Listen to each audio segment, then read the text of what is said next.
డ్యూటీగా మీకు ఐడియా ఉంది. మీకు కూడా నేను చాలాసార్లు చెప్పిన ఇది అంతకుముందు కూడా. మరి మీ నెగ్లిజెన్స్ ఇది చెప్పండి.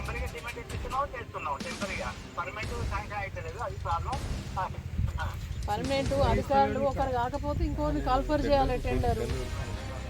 మీరు ఒకరు రాకపోతే వాళ్ళ మొత్తం అగ్రిమెంట్ క్యాన్సిల్ చేయాలి, ఇంకొక కాడ వేయకుండా ఒకసారి వాళ్ళు టెండర్కు.